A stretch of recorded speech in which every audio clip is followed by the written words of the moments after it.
Hello, hello. Welcome back. Welcome back again.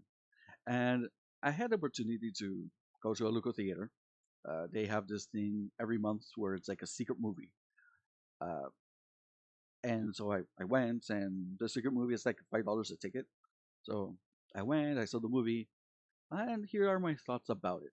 So the movie that was the secret movie for this month, for the month of February 2026, is Dracula. Uh, Dracula, I want to say 2026. Here's the thing, it seems like it might have been released last year, but then there's another movie that's called Dracula 2025. And then if you look at like trailers, it's in 2025, but it's not being released until right now, February 2026.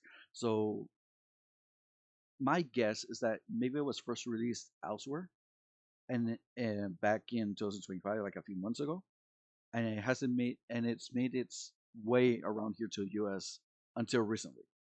So that's kind of like my thinking on the subject. Now, just a small disclaimer, I have tried recording this a few times because I feel like I might drag on when I do these kind of commentaries. So I'm trying to keep it short, brief, so people are interested. Let me know if you want like the full explanation or like the full review of the movie. Just leave it in the comments. But in a sense, just short and brief, this movie is weird. Weird because it is conflicting. It has inspirations from multiple sources, and at the same time, it's not what you expect, and it's not a bad movie. And what I mean is that Dracula, when you hear the name Dracula, you expect it's either like a vampire movie where the vampire is hunting people, or the people are going to be hunting vampires, or it's going to be based on Bram Stoker's Dracula, which Bram Stoker, his Dracula, his version, deviates from the folk tale of Dracula in the sense that vampires are supposedly, they're weak to garlic, they're weak to sunlight. Bram Stoker, his Dracula, his vampire, he's not affected by garlic. Sunlight doesn't do anything to him except he's not able to use his powers. That's why he prefers the darkness. And it's when it's dark that he has control over creatures like bats, like wolves, and all that. So it's kind of a little bit different with Bram Stoker's Dracula. You also see multiple sources of inspiration, or maybe it's just me, but I felt there's several things that remind me of different movies as well. So when they present Dracula at first, his skin is very like parchment like, very old. He has like the very this hairdo that's very high up in a long ponytail. It reminded me a lot of the Dracula 2000, the movie where that's kind of like the look that Dracula had in that movie. At the same time, when they do like the fast forward, because they do like the thing where at the beginning it's a battle, it's a conflict, and he has to go over there and he says his goodbyes to his wife. He goes over, he loses her, he gets mad, he gets cursed. And so, in that sense, that reminded me a lot of Dracula Untold, which is another Dracula movie. So there is those inspirations. Throughout the movie, they do have this mixed tone. So you do have this tone of eeriness, like forlorn. This is depressing, but in the sense that it's dark because the character is in a dark place, uh, both physically and metaphorically. Because he's in the dark, he's in his castle, but he's also in a dark place because he lost his wife. He lost his reason to live. He doesn't care about living, but he cannot die. And then he also is trying to find a way to solve the predicament of getting his wife back, but he can't. So it does get into like these mixed tones because you have that tone, but then when they do the creatures that inhabit the castle, which are basically gargoyles. It reminds me a lot of the Beauty and the Beast, where the objects, that inanimate objects, are alive. You know, you have your teapot, you have your clock, you have your candlestick. So like the inanimate objects that come to life that are a part of the castle. It kind of reminds me of that with the gargoyles, especially with the gargoyles. They give them this like very cartoonish movements. So even though it's not supposed to be like a kids movie, it still has that feeling of it's comedic. It's very whimsical.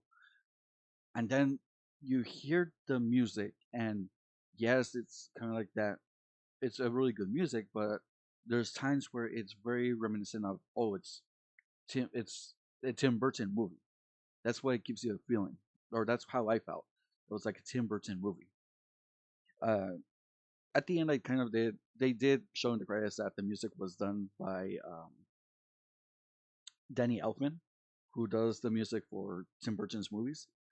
So maybe that's where I sensed that from. But at the same time, gave me it gave me like the sense of a mix of the illusionists, right? The way they are crossing between the past and the future, connecting of you know what he's doing and why he's doing it. You know, what did he do to get to this point in search of his wife or the reincarnation of his wife? But then how did he do that? And then they have this odd scene where apparently he makes this perfume that women lose control over. And so he gathers parties at different time points in different countries. So in France, in Italy, in England, so like in different places. And that's how he tries looking for his wife. My question is, how did he know that his wife was going to be born as an aristocrat and not as somebody from like more impoverished? I don't know, but it's one of those things that doesn't really matter because as long as you go with the flow, you do see where the story is going. That didn't work. Where the thing with the perfume didn't work. So when you do the jump point where he's in the castle and now he finds out that oh, his wife is in France. That's when he goes over and now you meet this character in France who I've heard a couple of times people saying, "Oh, it's Van Helsing, Van Helsing." They don't present him as Van Helsing. It's more like a father who uh, has a designation for from the Vatican basically to hunt vampires. But he does so in a very interesting way because they there is a vampire that that gets caught and is dragged into this mental asylum, right? And he does this thing where he's uh, going, okay, so yes, I'm here because this might be a vampire, but I'm not. He doesn't approach the vampire as this is a vampire, but instead he approaches as okay, let's use the scientific method and let's prove that this isn't a vampire. So he goes and he does prove that this is in fact a vampire, and so he tries to get information from this vampire to see what is going on. Now, if we just go forward, the pacing can be dragging a little bit, but I do see why they're doing it. So there's this part where it's Dracula, it's the vampire that is in cahoots with Dracula, and the reincarnation of his deceased wife, or the reincarnation of his wife, I should say. But she doesn't. She has memories of them together, but she is also like her own person. So of course he can't just go in, oh hey, you're mine. Although Bram Stoker's Dracula could seduce any woman, they do keep it more of courtship. He courts her, they have a good time, they go to a carnival, know they engage, right? As if it were like a regular courtship. And so and if you grab that portion of the movie and you take it out without the context of Dracula, you would see it as, oh, it's a movie about romance, basically. And here's the thing: in the book, there isn't like this romance of, oh, Dracula finds his loved one and they live happily ever after. That doesn't happen in the book. In the movie, the reincarnation of his wife, she actually does feel things for him. And so when we go over to what would be like the last portion of the movie where they're back at the castle and now he's being hunted by a vampire hunter from the Vatican. He's being chased down by the reincarnation's fiance because uh, before getting those memories back, she has a fiance. Although she admits that she doesn't love him, but as to why, she's like, well, I don't want to be alone. Okay.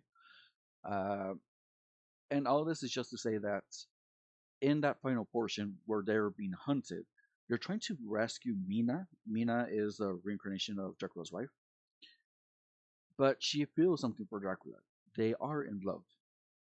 They are reunited at the end. However, they are being attacked. They are attacked by cannonballs. They do invade the castle, and this is where it reminds me a lot of Beauty and the Beast, like when they're trying to save Belle. In open quotations, they try to save Belle, but Belle doesn't want saving because she doesn't need to be saved. And then they go after the Beast, but the Beast is trying to protect Belle, and the more that he protects Belle, the more they see him as a beast. Same thing, and instead of a wardrobe crushing down and fighting against the soldiers, well, it's gargoyles. Gargoyles, the small gargoyles, are defending the castle. And you do see like, oh wow, Dracula is an insane warrior because at the beginning of the movie, he's kind of has all this armor on, and so when you see him fight, it's kind of clunky and chunky. But then when you see him fight, now that he doesn't have that little all that extra armor on, it's just his like regular clothes. You're like, oh yes, he is really good at fighting. That's why they dragged him to fight in the conflict. That's kind of like a side point, but um, in the end, the father does convince Dracula that hey, you are condemning her. You're condemning her soul because you're cursed, and if you turn her into a vampire, she'll be cursed, and you'll be basically corrupting her soul, and she won't be able to die, and you're going to be in the worst situation. And so the only solution is for him to basically sacrifice himself so that Mina can continue living and eventually die when she is supposed to die and not be inflicted by this curse, the same curse that he has. And it's very a sweet moment because again, when you look at that moment at the film, uh, he does expose himself and lets the father do his thing. He dies, he crumbles, and Mina, like the actress, is very so good. I actually had to look her up, but um, it's Zoe Bleu, and she is just fantastic because that crying and that lament for Dracula and for that lost opportunity of being reunited and together, it was very touching. And throughout the movie, even though there's this clunkiness where, especially when they do when they do um, flashbacks of the past, and it's very obvious green screen, and it does take you out of it for a bit. I did feel the sense of I'm rooting for Dracula. I'm rooting for Dracula and Mina to be together. I'm rooting for their love, and so it stopped being a movie about vampires and then killing and then horror and bloodshed and this and that. And instead, this is a love story. This movie of Dracula is a love story. I can see why it was released in February. I understand that it is different from like a regular Dracula. It's not a bad movie, but you have to come in with the right expectations and expect it to be a clunky movie that's funny, and there were people in the theater that were laughing at certain parts. And again, it is part of the charm. It is not perfect at any means because the pacing might drag out in certain parts, but overall, you know, some people will say, "Oh, it went on for too long." I think it did what it was supposed to do, because if not, it would feel like it's missing something. Like not all movies have to feel epic. Not all movies have to be gladiator, or not all movies have to be, you know, this grand thing. It's okay for this to be average. It's a good movie. I mean, better than what I was expecting, and certainly not what I was hoping to see. And in the end, you know, he dies. Mina cries for him. The fiance notices that, yeah, I lost her, and walks away. But there is no hate. There is no uh, revenge. It's just pure loss out of love. And that's why, to me, this felt a lot like a mix between The Illusionist. It felt Tim Burton esque by how whimsical it was, but that might be more because of the music. That it, yeah, yeah, the music came from Danny Elfman, so maybe that's why I was thinking of Tim Burton and Beauty and the Beast. So it is kind of like a mix of these different things, and I think it did well. It did well, and people could should watch it. It's not a bad movie. Of course, if you're one of those that are going to be hypercritical of it, yes, stay away. But if you're a regular person like myself, you're going to enjoy this movie for what it is. And certainly, this is one of those movies that it's worth watching on in the movies. And if it were to be on TV, right, that somebody was streaming it or it was on air, I would watch it. I would sit down and definitely stop what I'm doing to watch it. So, in the end, Dracula, I thought of it as it's a love story. And funny enough, when the credits were beginning, the ending credits, when they were starting to roll, there was this shot where it said Dracula, and then fading out, or fading in, I should say, it said a love tale. And that is exactly what it is, a love tale. It is what I was thinking it was, and I'm thinking that's what it was intentionally made to be, but for some reason it isn't advertised as a love tale. Instead, it's just Dracula. But that's kind of like those are my thoughts. Again, I'm trying to keep this short in case anybody else wants to like a fuller explanation. Go ahead. Uh, anyway, um, that's all I have to say about this. If you have any thoughts or anything, uh, go ahead, leave it down below. And just looking at the time, I might make another video to make this even shorter, but we'll see how that works. All right, talk to you later, and remember, be kind to those around you because you never know what they're going through. All right, take care.